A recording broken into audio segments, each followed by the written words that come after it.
conclusion of the bilateral talks between the leaders of India and Italy. We will now begin with the press statements. May I request Honorable Prime Minister Shri Narendra Modi to make his remarks to the media. Sir. Your Excellency, Prime Minister Meloni, दोनों देशों के delegates, media के साथियों, नमस्कार। प्रधानमंत्री Meloni की पहली भारत यात्रा पर मैं उनका और उनके डेलीगेशन का भारत में हार्दिक स्वागत करता हूं। पिछले वर्ष के चुनावों में इटली के नागरिकों ने उन्हें प्रथम महिला एवं सबसे युवा प्रधानमंत्री के रूप में चुना। इस ऐतिहासिक उपलब्धि पर मैं उन्हें सभी भारतवासियों की ओर से बहुत बहुत बधाई और शुभकामनाएं देता हूं। उनके कार्यभार संभालने के कुछ दिनों बाद ही बाली में G20 समिट के दौरान हमारी पहली बैठक हुई थी। फ्रेंड्स, हमारी आज की चर्चाएं बहुत ही सार्थक और बहुत ही उपयोगी रही। इस वर्ष भारत और इटली अपने द्विपक्षीय संबंधों की 75वीं वर्षगांठ मना रहे हैं और इस अवसर पर हमने भारत इटली साझेदारी को स्ट्रेटेजिक पार्टनरशिप का दर्जा देने का निर्णय लिया है। हमने अपने आर्थिक संबंधों को और सुदृढ़ करने पर जोर दिया। हमारे मेक इन इंडिया और आत्मनिर्भर भारत अभियान से भारत में निवेश के अपार अवसर खुल रहे हैं। हमने renewable energy, green hydrogen, IT, semiconductors, telecom, space जैसे क्षेत्रों में सहयोग बढ़ाने पर विशेष जोर दिया। भारत और इटली के बीच एक स्टार्टअप ब्रिज की स्थापना की घोषणा आज हम कर रहे हैं, जिसका हम स्वागत करते हैं।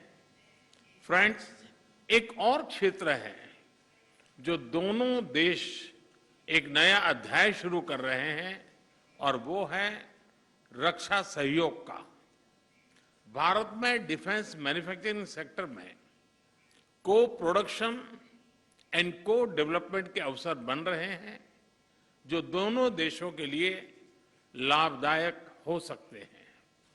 हमने दोनों देशों की सेनाओं के बीच नियमित रूप से जॉइंट एक्सरसाइज और ट्रेनिंग कोर्सेज आयोजित करने का भी निर्णय लिया। आतंकवाद और अलगाववाद के खिलाफ लड़ाई में भारत और इटली कंधे से कंधा मिलाकर चल रहे हैं। हमने इस सहयोग को और मजबूत करने पर विस्तार पूर्वक चर्चा की। फ्रेंड्स, भारत और इटली के बीच सदियों पुराने सांस्कृतिक और पीपल टू पीपल संबंध है। हमने वर्तमान समय की अवस्था का अनुसार इन संबंधों को एक नया स्वरूप और नई ऊर्जा देने पर विचार विमर्श किया। दोनों देशों के बीच migration and mobility partnership agreement पर चर्चा चल रही, उस पर जो चल रही वार्ता का विशेष महत्व है। इस समझौते के शीघ्र समापन से हमारे पीपल टू पीपल रिश्ते और सुदृढ़ होंगे। हमने दोनों देशों के उच्च शिक्षा संस्थानों के बीच सहयोग को बढ़ावा देने पर भी बल दिया। भारत और इटली के संबंधों की 75वीं वर्षगांठ मनाने के लिए हमने एक एक्शन प्लान बनाने का निर्णय लिया।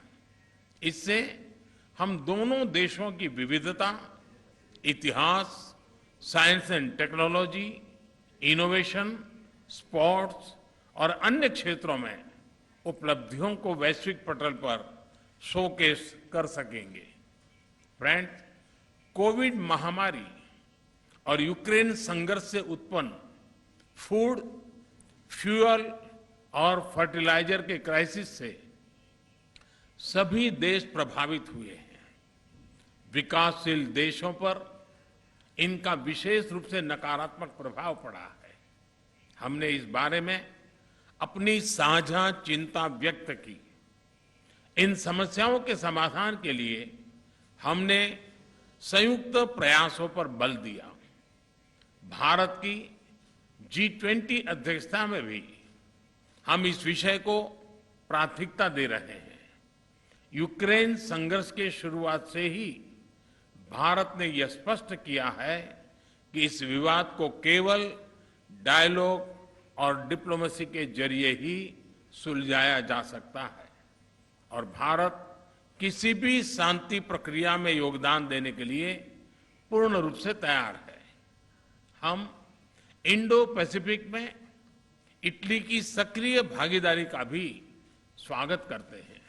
यह बहुत खुशी की बात है कि इटली ने इंडो पैसिफिक ओशन इनिशिएटिव में शामिल होने का निर्णय लिया है। इससे हम इंडो पैसिफिक में अपना सहयोग बढ़ाने के लिए ठोस विषयों की पहचान कर सकेंगे। वैश्विक वास्तविकताओं को बेहतर तरीके से दर्शाने के लिए मल्टीलेटरल इंस्टीट्यूशंस में सुधार आवश्यक है। हमने इस विषय पर भी विचार विमर्श किया। एक्सेलेंसी, आज शाम आप रायसीना डायलॉग में चीफ गेस्ट के तौर पर शामिल होंगी। वहां आपका संबोधन सुनने के लिए हम सभी बहुत उत्सुक हैं। आपकी इस भारत यात्रा और हमारी उपयोगी चर्चा के लिए आपका, आपके डेलीगेशन का बहुत बहुत धन्यवाद। And your delegation. Thank you, sir. Now I call upon Her Excellency, Ms. Yogini